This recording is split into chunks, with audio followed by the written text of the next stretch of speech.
So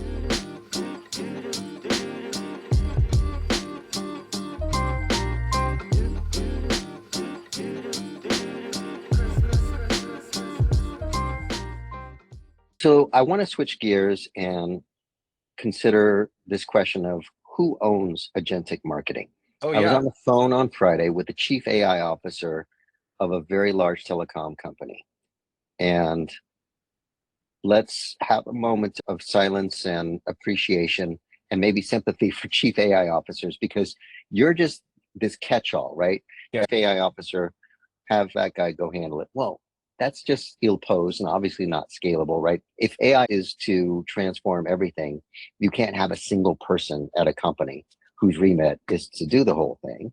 And so I wonder, as we get into this question now for marketers, like, who actually owns it? Maybe it starts with the chief, sir, but I'm curious to get your perspective on how it reverberates through an organization, and how do marketers take ownership and exert agency over this possibility of agentic marketing?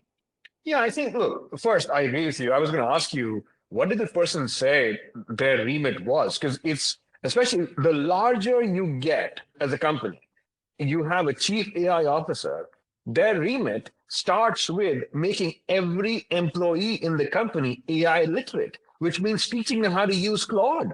So that's all internal, right? And we've been doing this for some time now at Superset and our portfolio companies. It's not easy getting people to use even Claude. Like, how do you teach them how to write good skills? How do you teach them how to use the output properly? All of those things. So when you think about a large company now with various functions, finance, marketing, sales, operations, blah, blah, blah, putting the responsibility for AI adoption across all those domains under one person, I think is putting too much on that person's plate. Well, the first thing, they may not understand all the domains equally well. You asked, like, what could a marketer do? First, take a partnership strategy, right? You're not going to get more of what you want if you just say, no, no, no, the chief AI officer, the concept is broken. I'm going to own all of that. No, there are things that both you and the chief AI officer can learn from each other. So partner, right? Bring the domain expertise, teach them, hey, we're trying to solve all of these types of use cases. What do you think we should do? Who should we partner with? What kind of structure should we create? How can we create an organization, a center of excellence that can help us achieve what we want for our enterprise, for our company in the area of marketing? So that would be my advice. I think don't just say, oh no, this is marketing, so AI for marketing is owned by marketing and the chief AI officer has no role to play on it, or vice versa, you know? That's right. You got to enroll the chief AI officer because they do have some oomph and some power to drive the agenda. But to that earlier point you made, and I want to underscore it, I think it's a career limiting move to cede all of this. If you're the CMO, to cede it all to the chief AI officer. God forbid, maybe we join another company, can't let somebody else handle the AI thing. This is your opportunity. You've got to seize it.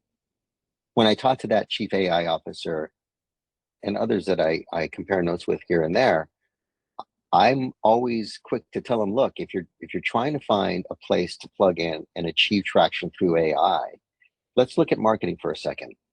It's recurring decisions that are really high stakes. Most of these companies are spending hundreds of millions of dollars on marketing, and they know that they're wasting at least half of it. Fast feedback loops. Yes. Right? You can make a move and you can see if the needle bounced right away. It's extremely measurable. That's important as well. All of those conditions, I think, combine to make MarTech or marketing an extremely compelling insertion point for an AI initiative at a scaled company. Yes, 100%. I think the key is setting up the AI apparatus in order for you to do all of those things as you deploy AI as well. You can't just say, oh yeah, I deployed the agent and other thing. Well, what does it measure? How does it get better? How do you know it's working? All of those are directly point to the questions you mentioned. So yeah, my advice really just is don't take it as an either or, own it and partner and enroll as well. Absolutely. You and I wrote a book once called Data Driven, and this was well before the current LLM revolution unfolded. We all understand AI is hungry for data. Marketing has become incredibly data driven over the last decade plus, right? That is just to say that all of the fuel, all of the opportunity to accelerate an AI initiative in the marketing realm is right there in front of you.